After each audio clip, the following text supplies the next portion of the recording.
মৰমৰ ছাত্ৰ ছাত্ৰীসকল, আজি মই পঞ্চম শ্ৰেণীৰ পাঠ ৪ প্ৰাকৃতিক সম্পদ পাঠৰ প্ৰশ্ন উত্তৰসমূহ আলোচনা কৰিব ওলাইছোঁ। উত্তৰ লিখা। ১ নম্বৰ ক, অসমৰ হাবিত পোৱা ৪বিধ মূল্যৱান উদ্ভিদৰ নাম। উত্তৰ, অসমৰ হাবিত পোৱা ৪বিধ মূল্যৱান উদ্ভিদৰ নাম হ'ল শাল, চেগুন, তিতাচপা আৰু গমাৰি গছ। ১ নম্বৰ খ, বাৰিষা কালত খেতি কৰা ৪বিধ পাচলিৰ নাম।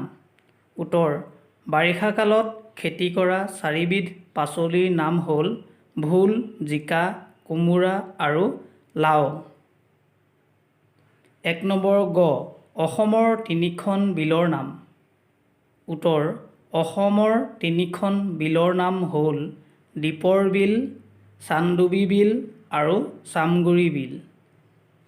১ নম্বৰ ঘ, অসমৰ বনজ সম্পদসমূহৰ ওপৰত ভিত্তি কৰি গঢ়ি উঠা দুটা উদ্যোগৰ নাম। উত্তৰ, অসমৰ বনজ সম্পদৰ ওপৰত ভিত্তি কৰি গঢ়ি উঠা দুটা উদ্যোগৰ নাম হ'ল কাগজ উদ্যোগ আৰু জুইশলা উদ্যোগ।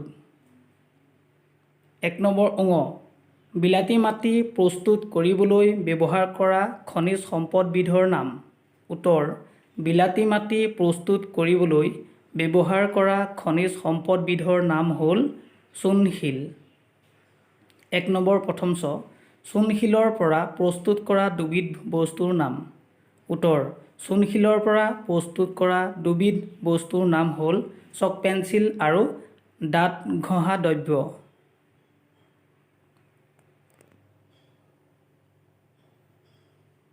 ২ নম্বৰ, ক অংশৰ লগত খ অংশ মিলোৱা।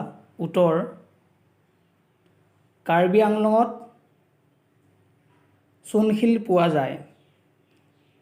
ডিগবৈত তেল শোধনাগাৰ আছে।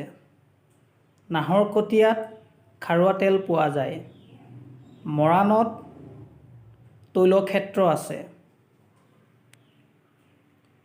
৩ নম্বৰ, খালী ঠাই পূৰ কৰা।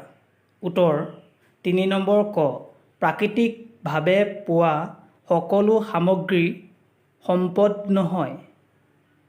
৩ নম্বৰ খ, অসমৰ এশিঙীয়া গড় পৃথিৱীৰ বিখ্যাত। ৩ নম্বৰ গ, ব্ৰহ্মপুত্ৰৰ নৈত পোৱা শিহু হ'ল পৃথিৱীৰ বিৰল জাতিৰ প্ৰাণী। ৩ নম্বৰ ঘ, ভূপৃষ্ঠৰ পানী ভাগৰ দৰে ভূগৰ্ভৰ পানীভাগো আমাৰ সম্পদ। ৩ নম্বৰ অঙ, কয়লাৰ দৰে খাৰুৱা তেলো এক প্ৰকাৰ জীৱাশ্ম ইন্ধন। ভাল পালে মোৰ চেনেলটো লাইক, কমেণ্ট আৰু শ্বেয়াৰ কৰিব। লগতে পিছৰ ভিডিঅ'বোৰ চাবলৈ মোৰ চেনেলটো ছাবস্ক্ৰাইব কৰিব। ধন্যবাদ।